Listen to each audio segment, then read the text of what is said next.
সুন্দরবন নামটি শুনলেই চোখে ভেসে আসে অজস্র সুন্দরী গাছের সমাহার। এটি বাংলা তথা পশ্চিমবঙ্গের একটি অন্যতম জাতীয় ম্যানগ্রোভ উদ্যান।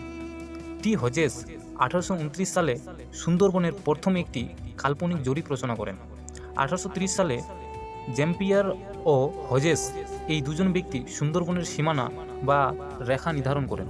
এই রেখাটির নাম রাখা হয় জ্যাম্পিয়ার ও হজেস রেখা। ধরা হয় সুন্দরবনের সুন্দরী গাছের উপর ভিত্তি করে সুন্দরবনের নামটি রাখা হয়। আসুন এই মনোমুগ্ধকর বনে আমরা পাড়ি দিয়েছিলাম, তা নিয়ে ভ্রমণ কবিতা। অপেক্ষার সন্ধ্যায় উদয় আকাঙ্ক্ষিত ভ্রমণ, ঝনঝন শব্দে ধাবিত রেলের চাকার কম্পন, ক্ষণিকে বিলুপ্ত আমাদের শ্বাস প্রশ্বাস, আশ্বাস দেয় ভাসমান বাইরের শীতল বাতাস। স্বপ্ন সন্ধ্যাকে রাঙিয়ে রাতের বাঁকে, সাজ সকালে উপস্থিত সুন্দরবনের ঘাটে।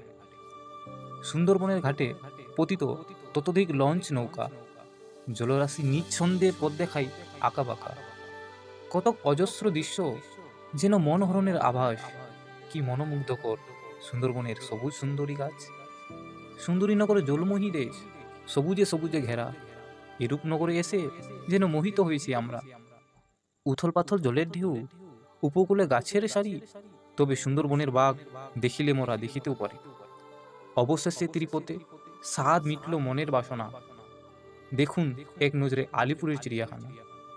আলিপুর মানে ততোধিক পশু পাখির আভাস। বাঘ তো রাজি নয় দেখা দিতে, যেন রাজকীয় ভাব। তথা পাখিগুলো উড়চ্ছে গোল গোল বৃত্তে, আনন্দে মেতে উঠেছে ময়ূর ঝুমুর ঝুমুর নৃত্যে। সবুজ ঘেরাই হেঁটে চলেছে হাতির সমাহার, গরম ঠান্ডা জলে বেশ সাঁতার দিচ্ছে গন্ডার। বাদুর ভালুক লাফালাফি ছোটাছুটি গাছে গাছে, তবে সাবধান রয়েছে সাপের ঘোর, যেইও না কাছে। Just who we are meant to be in this galaxy.